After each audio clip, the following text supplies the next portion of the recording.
keberkahan yang penuh dengan kemuliaan itu.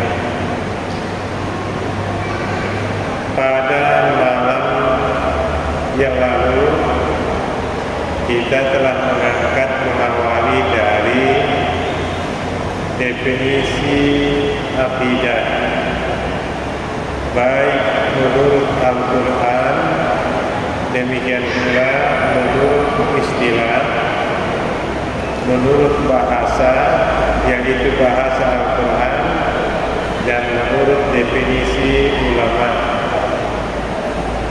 Kita review sedikit sebelum melanjutkan pada materi kita kesempatan ini. Akidah diambil dari kata aqadah. Aqadah artinya mengikat. Aqidah artinya aqdul habli bil aqidah, mengikatkan tali dengan akidah. Maksudnya bahwa orang mukmin itu punya yang namanya iman. Tapi iman itu sering keluar masuk, sampai-sampai kata Nabi kadang-kadang tidak ada yang tersisa sedikit pun dari imannya ketika dia keluar. Fungsi akidah ialah mengikat iman itu agar dia tidak tumpah, enggak keluar. Kita gambarkan bagaikan sebuah karung. Karung ini isinya adalah rukun iman. Bagaimana caranya supaya isi karung ini enggak tumpah? Maka disitulah fungsi akidah, mengikat sehingga isinya tidak keluar. Maka apa perbedaan iman dengan akidah? Itu tadi, bahwa akidah berfungsi untuk menguatkan dan mengikat sehingga akidah iman itu tidak keluar masuk. Itu fungsinya. Pemaknaan yang kedua, akidah juga bermakna al-uhud, al-ahdu. Al-ahdu atau al-uhudul mu'akkadah. Ahdun artinya janji. Janji dari seorang hamba kepada Al-Khaliq, Allah. Maka setiap kita ada ikatan janji dengan Allah, dan kewajiban kita memenuhi janji itu sebagaimana firman Allah surah 16 ayat 91. Wa aufu bi ahdillahi idza ahadtum wa la tanqudul aymana ba'da tawkidiha. Penuhilah janjimu kepada Allah ketika engkau berjanji, dan janganlah engkau membatalkan sumpahmu. Pertanyaan berikutnya muncul, kapan kita berjanji kepada Allah? Kalau Allah sendiri yang menjelaskan dalam kitab sucinya, surah Al-A'raf ayat 172. Wa id akhadha rabbuka min bani adama min zuhurihim dzurriyyatahum wa ashhadahum ala anfusihim alastu bi rabbikum qalu bala syahidna. Jadi ingatlah ketika Allah mengambil kesaksian, kesaksian anak cucu Adam ketika mereka masih dalam rahim ibunya. Ingat, Allah mengambil kesaksian ketika mereka masih dalam rahim ibunya, dan Allah mengambil sumpah atau kesaksian mereka, bukankah aku nyerap?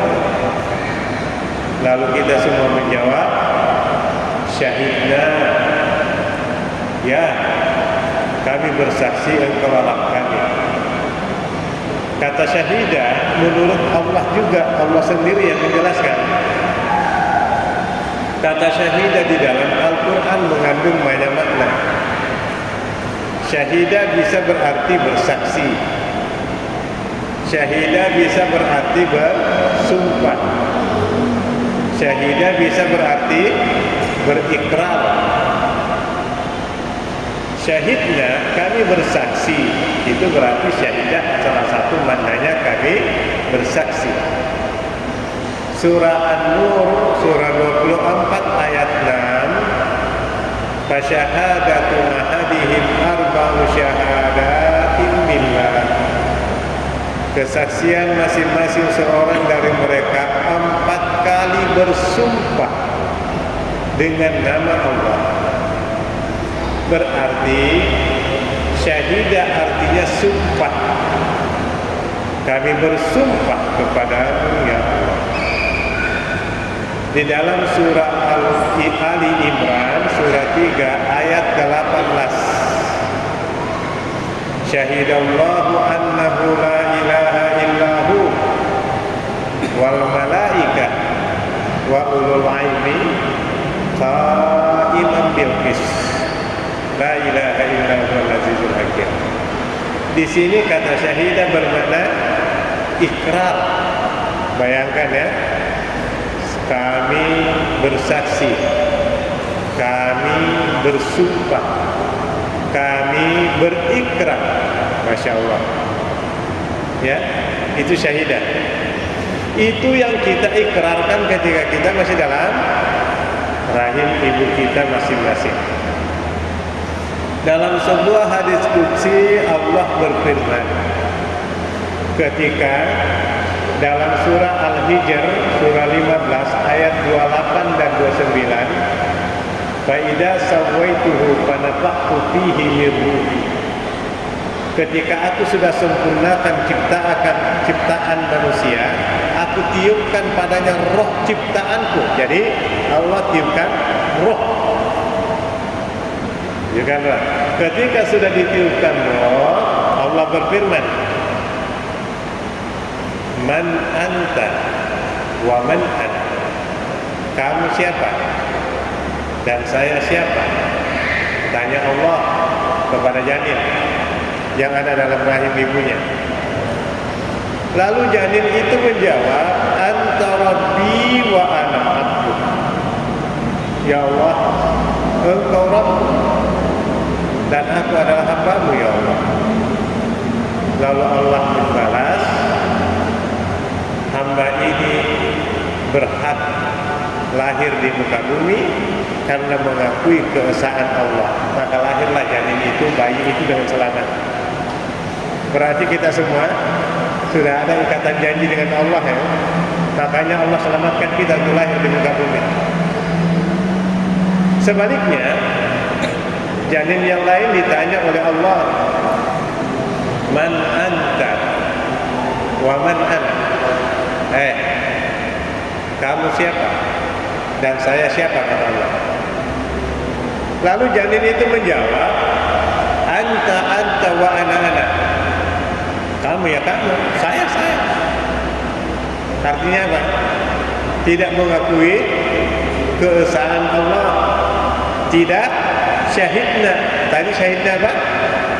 Bersaksi, bersumpah, berikrar untuk tunduk kepada Allah. Dia enggak siap. Maka Allah mengatakan, janin ini enggak berhak lahir di muka bumi. Makanya ada bayi mati dalam rahim ibunya sebelum lahir. Kalau menurut hadis tersebut, semua bayi yang mati dalam kandungan ibunya sebelum lahir, karena dia tidak mengakui keesaan Allah, maka Allah tidak mengizinkan dia untuk menginjakkan kaki di muka bumi. Bersyukur kita semua lahir dengan selamat, berarti kita siap menjalankan perintah Allah. Itu ikrar yang pertama. Ikrar yang kedua kapan?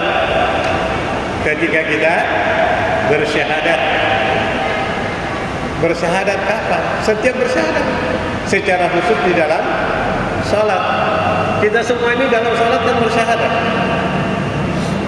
Asyhadu an la ilaha illallah. Aku bersumpah kepadamu ya Allah, aku siap menjalankan syariatmu, perintahmu. Aku berikrar kepadamu ya Allah, aku siap menjalankan perintahmu. Dalam salat. Salat berapa kali sehari semalam? 5. Syahadat berapa kali di dalam salat? 9. Ini hanya salat wajib sudah 9 kali. Kita berikrar, bersumpah kepada Allah, siap menjalankan perintahnya. Itulah ikrar yang kedua. Lalu definisi tauhid menurut Ibnu Qayyim al-Ja'mah, Ibnu Taimiyah rahimahullah taala. Beliau katakan, al-aqidatu, akidah itu ialah kullu ma tayaqqanatil qulubu bi sidqiha wa tatma'innu ilaiha la yukhalifuha syai'. Semua yang diyakini oleh hati kebenarannya, merasa tenang dengan menyandarkan diri kepadanya tanpa ada keraguan sedikit pun. Semalam contoh yang kita angkat, dia punya ilmu. Wah, ilmunya ini membuat dia percaya diri, kebal. Gimana yang begini? Apa itu akidah? Akidah. Karena kalau dia tidak percaya, tidak akan terjadi. Kalau dia ragu aja dikit, itu tidak akan terjadi. Itu akidah. Wah, ini keris pusaka peninggalan dari Pak Kiai nenek moyang kami. Namanya pusaka Kiai Selamat. Yang pakainya enggak selamat-selamat. Namanya doang Kiai Selamat. Apakah kepercayaan terhadap keris seperti ini akidah? Akidah. Itu akidah. Atau dia mempercayai, wah, kuburan wali ini berkah. Kalau berdoa di situ langsung mendapat banyak berkah. Apa itu akidah? Akidah. Cuma pertanyaannya, apakah itu akidah yang benar atau akidah yang batil? Ibnu Taimiyah melanjutkan, al-imanu khulasatul akidah. Iman itu intisari akidah. Kalau dia merupakan bagian dari rukun atau cabang-cabang iman, itu akidah yang benar. Tapi kalau dia bukan bagian dari rukun dan cabang iman, itu akidah yang batil. Sekarang kita lihat keris Kiai Selamat tadi, ada nggak dalam rukun ataupun cabang iman? Nggak ada. Kalau begitu batil. Ilmu kekebalan, ilmu apa saja namanya, ada nggak dalam rukun iman dan cabang-cabangnya? Nggak ada. Berarti itu akidah yang batil. Demikian pun pepohonan yang keramat, kuburan, cincin yang ajaib, segala macam, semua itu akidah yang batil karena bukan merupakan rukun dan cabang-cabang iman. Itu cara membedakan mana akidah yang benar, mana akidah yang batil. Kalau dia bahagian dari rukun dan cabang iman, pasti akidah yang benar. Tapi kalau bukan, itu pasti akidah yang batil. Baik, kita lanjut. Intisari akidah adalah tauhid, mengesahkan Allah Subhanahu wa taala. Makanya kita semua bersyahadat, asyhadu an la ilaha illallah Syahadat ini ada dua. Syahadat tauhid, yaitu la ilaha illallah, dan syahadat yang kaitannya dengan syariat, yaitu Muhammadur Rasulullah. Maksudnya apa? Maksudnya gini, la ilaha illallah, Allah sumber segala perintah, ya. Teknis pelaksanaan dari perintah Allah itu ada pada sunnah Rasul. Makanya ingkarus sunnah nggak benar. Dari mana nggak benar ya ingkarus sunnah? Dia mengakui Allah, akidah tauhidnya bagus, tapi syariatnya tidak bagus. Kenapa? Karena syahadat itu dua. Ada yang kaitannya dengan Allah, mentauhidkan Allah, ada yang kaitannya dengan Rasulullah, yaitu cara pelaksanaan, ya, cara pelaksanaan perintah Allah. Semuanya dicontohkan oleh Nabi Sallallahu Alaihi Wasallam. Oleh karena itu, akidah Ahlus Sunnah wal Jamaah selalu paralel. La ilaha illallah Muhammadur Rasulullah. Ini selalu bareng, nggak bisa dipisah. Karena kalau dipisah pasti banyak penyimpangan. Kenapa? Karena dia bikin sendiri, nggak ngikutin bagaimana cara Nabi. Ya. Padahal perintahnya, laqad kana lakum fi Rasulillah uswatun hasanah. Sungguh datang kepadamu pada diri Rasulullah itu contoh yang terbaik. Jangan bikin sendiri. Oh, ini kreatif, dia kreatif dalam kebatilan. Ya, lahirlah bid'ah itu karena terlalu banyak kreativitas dalam persoalan ibadah. Nggak langsung aja niru Nabi, akhirnya bikinlah dia syariat, bikin ibadah sendiri. Gitu. Baik. Dalam syahadat tauhid, yaitu la ilaha illallah, terdiri dari dua rukun. Jadi syahadat tauhid ada dua rukun. Rukun yang pertama namanya rukun nafyun. Nafyun, menafikan. Rukun yang kedua namanya isbat. Jadi syahadat la ilaha illallah terdiri dari dua rukun. Rukun pertama menafikan, rukun kedua menetapkan. Pertanyaan berikutnya, apa yang dinafikan dan apa yang ditetapkan? La ilaha itulah rukun pertama, nafyun. Illallah itu rukun kedua, isbat. Jadi la ilaha rukun nafyun, illallah rukun isbat. Apa yang dinafikan? Yang dinafikan ilah. Ilah itu apa? Ilah itu apa? Tuhan. Tuhan itu terlalu umum. Karena bahasa Indonesia itu tidak mampu mengcover beberapa kata dalam Al-Quran, dalam bahasa Arab. Orang Indonesia bilang Alhamdulillahi Rabbil Alamin, diartikan segala puji bagi Tuhan Rabb alam ini. Sudah salah. Kalau Rabbun diartikan Tuhan pasti salah. Meskipun sebahagian dari makna Rabbun itu bermakna Tuhan. Contoh, saya bilang gini, Anta Rabbu hadal bait. Anta Rabbu hadal bait. Anta artinya kamu, Rabbu artinya Tuhan. Kamu Tuhan. Hada ini bait, rumah. Kamu Tuhan rumah ini. Sejak kapan ada manusia jadi Tuhannya rumah? Jadi kamu pemilik rumah ini. Karena salah satu makna Rabb itu adalah pemilik. Makna Rabb itu banyak sekali. Pemilik, menghidupkan, menciptakan, mematikan, memberi rezeki, mengatur. Itu semua makna Rabb.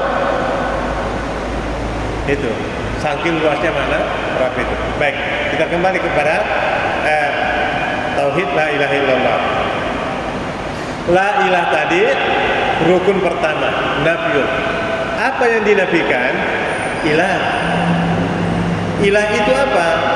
Nah, ilah menurut para ulama adalah ma qasadtahu min jalbi khairin aw daf'i dhar. Itu definisinya dari para ulama. Ilah itu ialah apa yang kamu yakini dapat memberi manfaat atau mencegah mudarat, itu namanya ilah. Itu Tuhan. Tapi Tuhan oleh Allah dinamai ilah. Kan Tuhan, istilah penamaan Tuhan dalam Quran banyak. Salah satunya ilah. Tapi definisi ilah ialah apa saja yang kamu yakini dapat memberi manfaat atau mencegah mudarat, maka itu adalah ilah. Itu adalah Tuhan, jenis Tuhan yang dinamai, disebut oleh Allah dengan sebutan ilah. Contohnya apa? Tadi di definisi kita udah angkat. Kita sengaja mengangkat itu. Wah, ini kris pusaka saya nih ya. Ini saya pakai naik pesawat aja. Saya bawa naik pesawat nih, nggak terdeteksi, nggak ketahuan. Dan kalau saya lagi bawa, Masya Allah, urusan saya jadi mudah. Karena memang kris ini pusaka peninggalan Kiai Selamat, makanya selamat terus dalam perjalanan. Dan usaha bisnis, ya, bisnis lancar. Keyakinan seperti ini itu kembali lagi pertanyaannya, apakah itu masuk rukun iman atau cabang iman? Ada nggak dalam rukun iman? Rukun iman apa sih? Iman kepada Allah, malaikat, kitab, rasul, yaumul akhir, qadar dan qadar. Ada nggak? Nggak ada. Tapi kok dia percaya dan dia bisa berhasil? Itulah akidah yang batil. Dan akidah yang batil itu pasti syirik. Wah, masa syirik? Kalau memang syirik nggak mungkin terjadi. Nyatanya bener, setiap pakai, saya juga udah pernah minjem tuh keris pusaka itu, lancar usaha saya, bisnis saya berhasil semua. Nggak bener itu. Kalau memang nggak bener, pasti nggak berhasil. Salah. Itu salah persepsi. Allah berfirman dalam hadis qudsinya, ana inda zanni abdi bi. Saya berada pada keyakinan hambaku terhadap diriku. Kalau kamu percaya kata Allah, aku kasih, silakan. Kamu yakin? Amin. Dikasih semua oleh Allah. Benar ataupun salah, Allah kasih. Tapi ingat, kalau dia makin berhasil, kata Allah semalam surah apa itu? Al-A'raf 182. Walladzina kazzabu biayatina sanastadrijuhum min haitsu la ya'lamun. Itu istidraj. Itu istidraj. Allah kasih dia, ambil, tambah tersesat. Maka kata Allah, tunggu perhitungannya ketika kamu bertemu dengan saya. Akidah yang batil. Ya, ilah ya. Atau dapat mencegah mudarat. Wah, kalau baca ilmu ini, maka kamu tidak akan kena sial. Pakai aja deh ayat Quran kok. Ya, sekarang ayat Quran dijadikan jimat. Benar apa enggak itu? Itu bahagian daripada ilah. Jadi itu jenis Tuhan. Tuhan yang Allah beri nama ilah. Itulah yang pertama, la ilaha. Nomor satu yang tidak boleh dilakukan, dinafikan oleh Allah adalah jenis Tuhan yang seperti itu. Bersihkan semuanya, kata Nabi dalam sabdanya, ya Ali, idza sa'alta fas'alillah wa idza ista'anta fasta'in billah. Hai Ali, kalau mau minta langsung sama Allah. Kalau mau minta tolong langsung sama Allah. Jangan kepada benda. Enggak perlu tawassul begitu. Allah enggak butuh benda. Bilang aja Allah Maha mendengar. Jadi kalau mau minta, kata Allah, minta langsung kepada saya. Jangan lewat sana sini mencari perantara. Enggak pede banget dia kepada Allah. Nyarilah kiai, nyarilah kuburan, nyarilah ini. Nambah kemusyrikannya. Kapan sampainya dia kepada Allah? Tidak akan pernah sampai. Ya. Baik, itu yang satu dinafikan dalam rukun la ilaha illallah yang pertama. La ilaha. Kedua, apa yang dinafikan yang kedua? Ini batas waktunya sampai kapan? Ya, ini semalam hanya kurang lebih setengah jam udah diprotes saya. Itu kalau ngisi ini jangan lama-lama. Perasaan cuma setengah jam, lama banget tadi itu.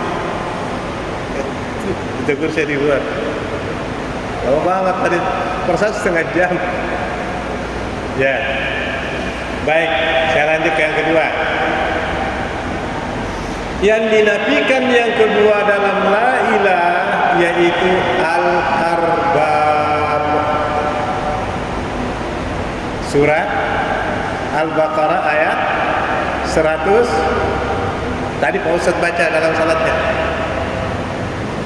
165.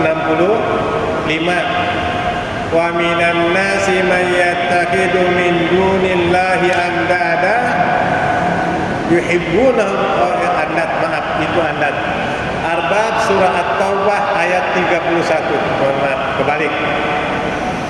31. Ittakhadhu akhbarahum wa ruhbanahum arbaban min dunillah. Mereka menjadikan rahibnya, ulamanya sebagai Tuhan selain Allah. Ini dinukil dalam tafsir Fathul Qadir Imam Asy-Syaukani. Ada sebuah hadis di situ. Sahabat ngomong gini ke Nabi, ya Rasulullah, mereka enggak pernah nyembah ulamanya, enggak nyembah pendetanya, enggak ya Rasul. Apa jawaban Nabi? Ya benar mereka enggak nyembah. Tapi apa yang dikatakan ulamanya, apa yang dikatakan pendetanya, ya mereka amalkan meskipun tidak sesuai perintah Allah. Ya, kalau kita orang Islam, apa yang dikatakan kiainya itu yang menjadi tolak ukur utama meskipun tidak sesuai Quran dan Sunnah. Maka kiai itu sudah Tuhan. Itu kiainya udah jadi Tuhan. Kenapa? Karena Allah memerintahkan sesuatu, Pak Kiai memerintahkan sesuatu. Antara perintah Allah dengan perintah Pak Kiai berlawanan, tapi yang dijalankan perintah Pak Kiai. Nah, siapa yang jadi Tuhan? Kalau begitu Tuhannya siapa? Ini Allah memerintahkan apa kira-kira? Allah memerintahkan kita hanya minta dan berdoa kepadanya. Ya, ada manusia yang punya merek, namanya Ustadz, namanya Kiai, memerintahkan minta doa di kuburan wali supaya dapat berkah. Allah nyuruh minta langsung. Ud'uni astajib lakum. Minta sama saya kata Allah, saya pasti kabulkan. Jangan minta yang lain. Tapi ini malah ngajakin minta kepada yang lain. Dua perintah. Yang mana yang dijalankan? Ya, yang mana? Kalau perintah Allah yang dia jalankan berarti hanya meminta langsung kepada Allah, Tuhannya Allah. Tapi kalau perintah Pak Ustadz, Pak Kiai yang dijalankan yang bertentangan dengan perintah Allah tadi, maka Tuhannya kiai, ustaz. Maka itulah arbab. Maka definisi arbab, ya, al-arbabu huwa, arbab itu ialah man aftaka bi mukhalafatil haqqi wa ata'tah, orang yang berfatwa kepadamu tidak sesuai kebenaran Quran dan Sunnah, tapi fatwa itu kamu jalankan, maka orang yang berfatwa itulah Tuhanmu, dan yang menjalankan adalah orang yang mempertuhankan yang berfatwa.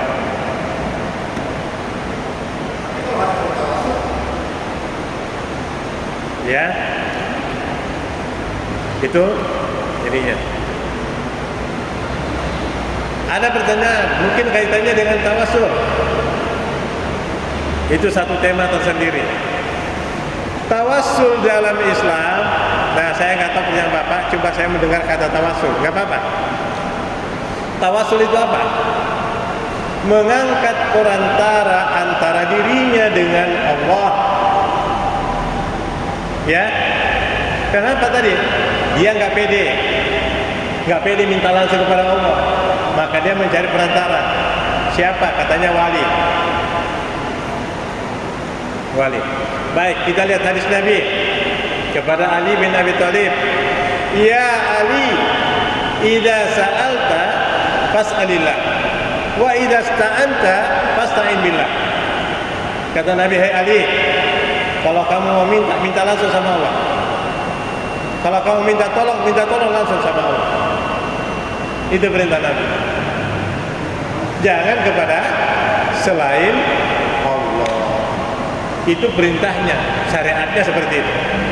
Jadi bagaimana tawasul itu? Nah, kita pindah ke tawasul. Tapi tawasul itu masih bagian dari akidah. Gak apa-apa. Bagaimana tawasul itu? Tawasul itu secara hukum syar'i ada dua. Ada tawassul masyru', ada tawassul mamnu'. Ada tawassul yang disyariatkan di dalam agama, ada tawassul yang diharamkan di dalam agama. Wah, kalau begitu ada dua ya? Iya. Terus apa tawassul yang bagaimana yang disyariatkan? Ulama menjelaskan. Tawassul yang disyariatkan ialah tawassul kepada orang yang mampu melakukan. Contohnya,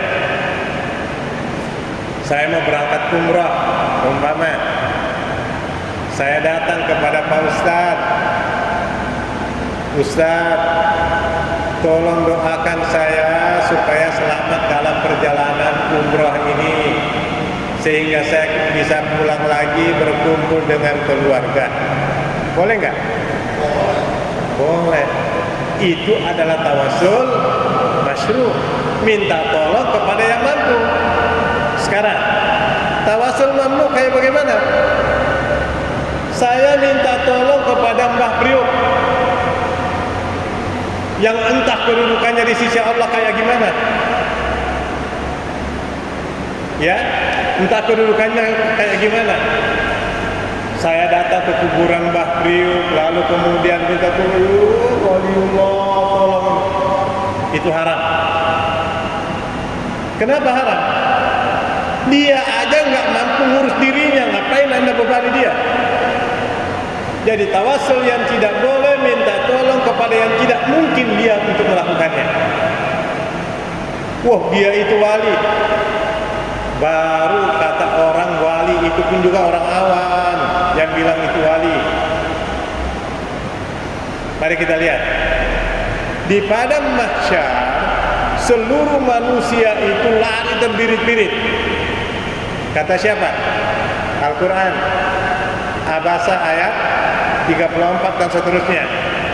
Yauma yafirrul mar'u min akhihi wa ummihi wa abihi wa sahibatihi wa bani likulli imri'in minhum yawma idzin sya'nu yughni.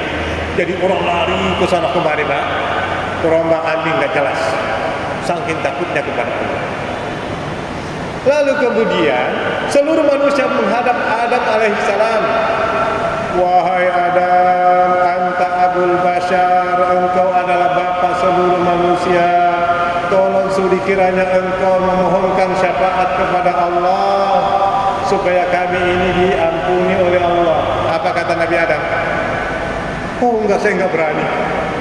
Saya enggak berani. Saya punya salah kepada Allah. Salahnya apa? Makan buah khuldi. Allah bilang jangan dimakan, saya makan. Cobalah kalian ke Nuh. Nuh itu Rasul Allah yang pertama. Maka semua manusia menghadap Nabi Nuh. Ya Nuh, tolong sudilah kiranya engkau memohon kepada Allah supaya Allah mengampuni kami. Apa kata Nabi Nuh? Oh jangan. Saya takut kepada Allah. Hari ini aja saya ketakutan. Kenapa? Saya pernah berbuat salah kepada Allah sampai Allah marah kepada saya. Apa itu? Yaitu ketika saya protes, ya Allah, itu kan putra saya itu kan keluarga saya. Bukankah engkau menjanjikan bahwa engkau akan menyelamatkan keluargaku? Lalu Allah menyatakan, innahu laisa min alik, anakmu itu bukan keluargamu, enggak seakidah dengan kamu. Allah menegur, maka saya takut sekali hari ini akan disiksa oleh Allah karena kesalahan saya itu. Maka orang lagi menghadap Nabi Ibrahim juga menolak. Menghadap Nabi Musa juga menolak. Menghadap Nabi Isa juga. Semua para rasul aja memang pada takut. Enggak ada yang bisa memberikan syafaat. Apalagi manusia biasa, apalagi makhluk. Mana bisa memberikan syafaat? Rasul saja tidak berani memberikan syafaat, apalagi manusia biasa. Gak ada itu. Itu adalah akidah yang batil. Minta kepada Allah. Para rasul, ulul azmi, ulul azmi itu semua ketakutan, dan terakhir hanya kepada Rasulullah sallallahu alaihi wasallam. Dialah yang memiliki syafaatul kubra, syafaat yang besar. Hanya Rasul yang punya syafaat. Berarti, baik kita lanjut.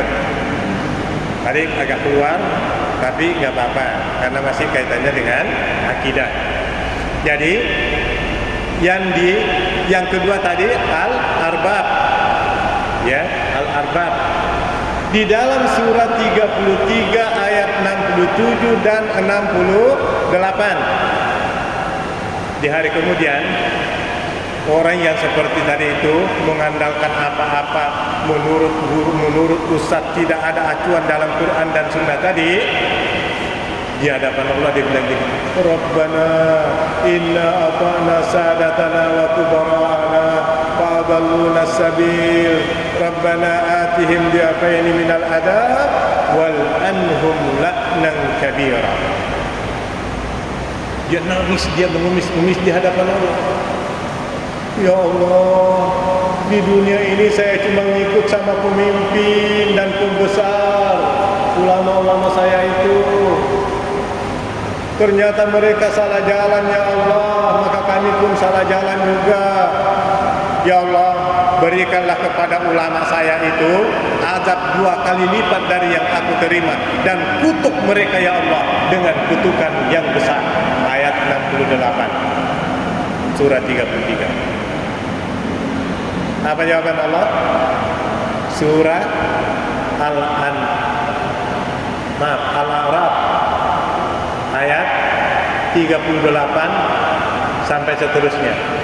Allah jawab gini, qala likullin di'fun, udah enggak usah doa gitu.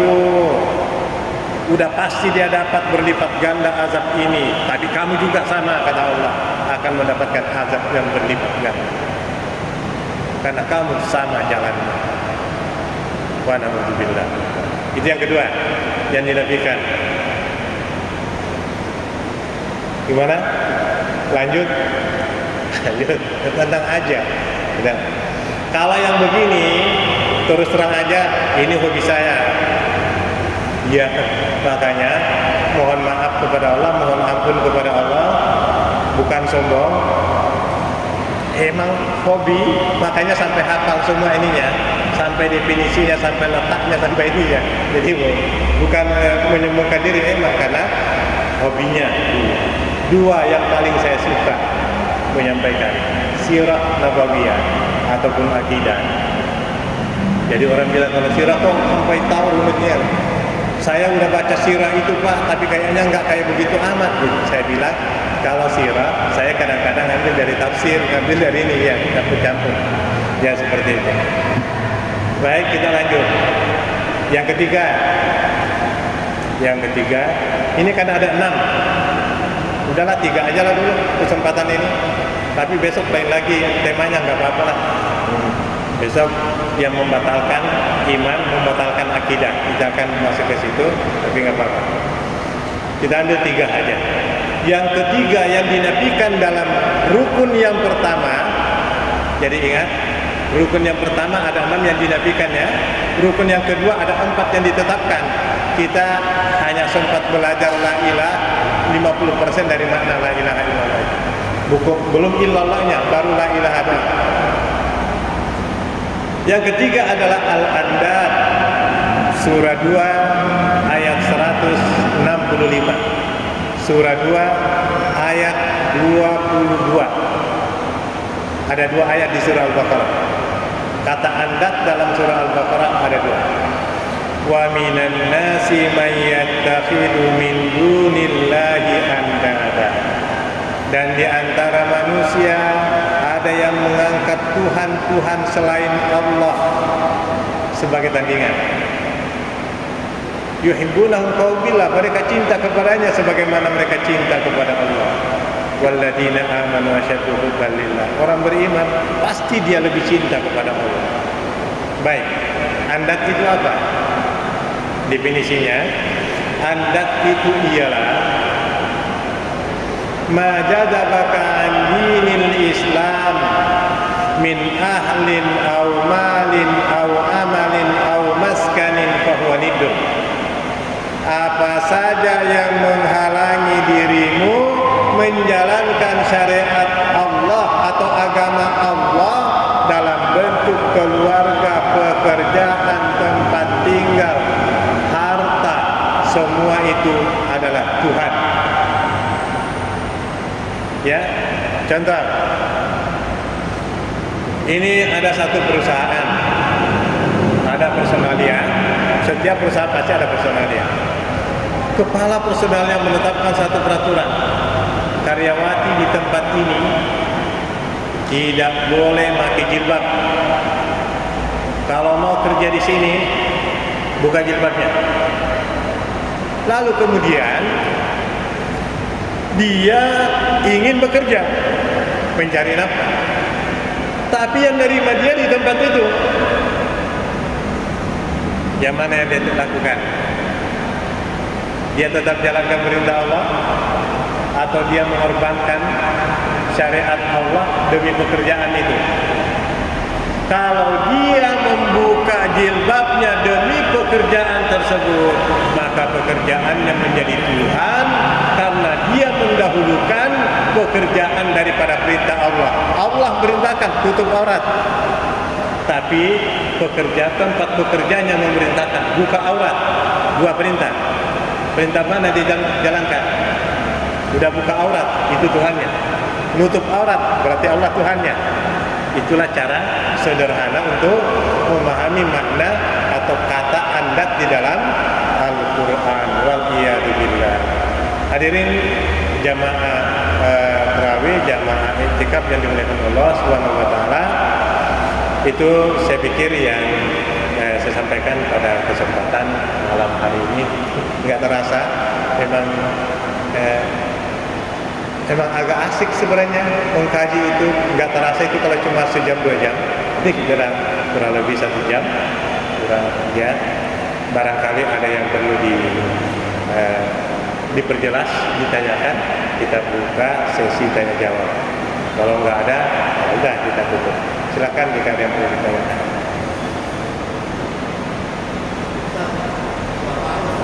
Ya, silakan. Ya.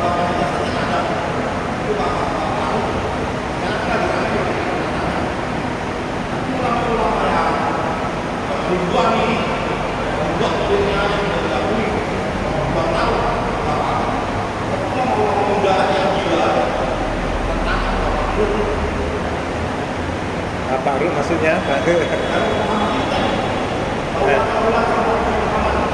Ya. Ya, baik. Jadi ulama yang udah ribuan muridnya nyatanya begitu. Ya, yang muda-muda aja nih yang kelihatannya ini ya. Sekarang ukurannya gini. Saya mau nanya ke Bapak. Saya mau nanya Bapak, ukuran kebenaran bagi Bapak itu apa?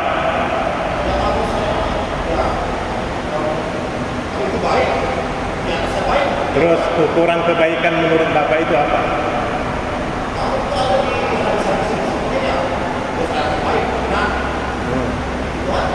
Ya. Baik. Acuan kebenaran itu adalah Al-Quran dan Sunnah.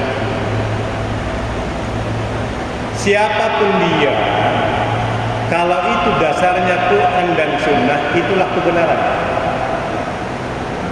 Dan siapapun dia, jangankan ribuan, jutaan muridnya sekalipun, kalau bukan acuannya Quran dan Sunnah, pasti bukan kebenaran. Tapi kok pengikutnya banyak? Oh, setan lebih banyak pengikutnya kalau itu.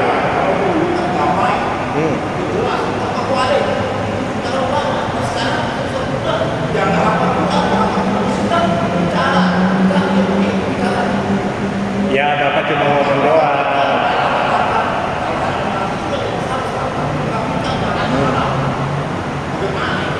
Ya, jadi Bapak ini hanya sebatas ngomong doang, tapi Bapak bukan ilmu, itu fanatisme. Fanatisme yang benar, fanatik kepada Quran dan Sunnah, bukan kepada orang. Kalau ukurannya Bapak itu banyaknya orang,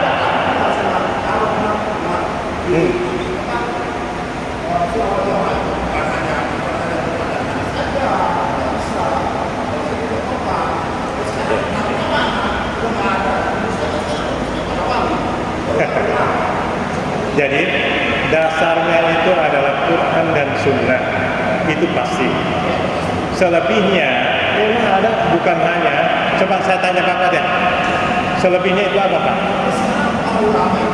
Saya nanya Bapak, apa selain daripada Quran dan Sunnah? Nah, apalagi? Salah, Imam Syafi'i aja nggak cuma 4 itu aja. Imam Syafi'i aja lebih dari itu. Jadi yang Bapak katakan itu benar. Ada ijma, ada qiyas. Sekarang pertanyaan saya, ada nggak yang saya sampaikan bertentangan dengan ijma? Ada nggak bertentangan dengan qiyas? Cara berpikir Bapak yang perlu diluruskan. Enggak, cara berpikir Bapak perlu diluruskan. Cara berpikir Bapak itu hanya sebatas melihat bahwa ada ulama pengikutnya banyak begini, maka itulah yang menjadi idola. Nah, itu menjadi.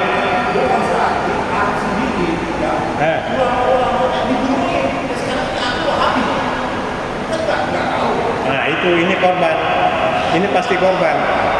Bapak itu korban liberal yang sengaja mengadu domba antara Bapak korban. Makanya belajar aja dulu dah kayaknya. Bapak itu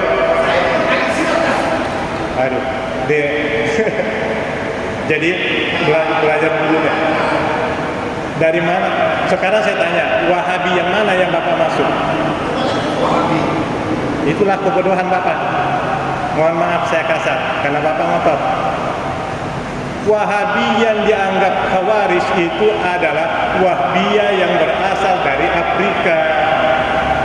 Dan Kiai Zuhra, salah satu tokoh Profesor Zuhra dari NU sendiri sudah menyampaikan bahwa Wahabi yang ada di Arab Saudi itu bukan Wahbiyah yang Murji'ah. Wahabi yang ada di Arab Saudi itu adalah manhajnya Quran dan Sunnah atau Ahlus Sunnah wal Jamaah. Cuma mereka itu dengerin dulu, saya masih ngomong. Lah, mereka sendiri sudah menjelaskan bahwa dia itu memang ras. Dan memang lebih bagus Bapak pergi gitu.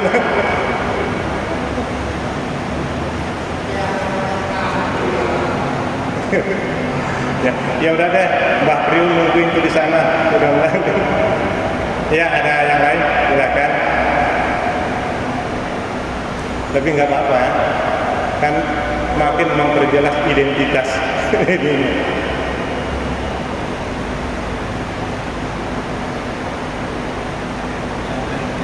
Iya, santri ya. Iya, cuma karena waktu itu muridnya banyak, ribuan, muda datang. Jadi manhajnya karena memang ditanamkan adalah kebencian kepada sesama muslim. Akhirnya apa? Nggak usah jauh-jauh lah. Yang kemarin aja di Jawa Timur akan terjadi Palang cabang Muhammadiyah dicopotin ini karena bencinya, hanya ditanamkan kebencian dan fanatik pada kelompok. Nauzubillah min dzalik. Jadi palangnya di ini, belum yang sebelumnya sekolahnya dibakar ini nih. Cuma kalau itu diungkapkan ke dia, coba waktu pergantian Gus Dur jadi presiden, berapa sekolah Muhammadiyah dibakar di Jawa Timur? Berapa dibakar masjidnya dan lain sebagainya. Jadi ditanamkan sebatas fanatik pada kelompok, pada golongan, tapi tidak mau menerima murtad, benci terhadap baru nama, nggak usah bilang Wahabi deh, bilang aja Muhammadiyah udah benci banget. Sampai-sampai ini benar yang terjadi. Ada jamaah haji sampai di Mekah, sholat subuh di masjid, nggak kunut. Dia bilang apa? Baru saya tahu, ternyata di Masjidil Haram ini Muhammadiyah semua. Kan ngaco. Alhamdulillah. Baik, Bapak yang dimuliakan Allah Subhanahu wa taala, itu yang tadi jadi pelajaran juga bagi kita. Ya. Jadi kita berbicara apa adanya menurut Quran, menurut Sunnah, menurut definisi ini. Dia berbicara yang maunya apa, ya itu anggap aja lah angin lalu. Lebih kurangnya saya mohon maaf. Kita akhiri pertemuan kita menuju udah jam 9 dengan bacaan hamdalah. Alhamdulillahirabbil alamin. Wassalamualaikum warahmatullahi wabarakatuh.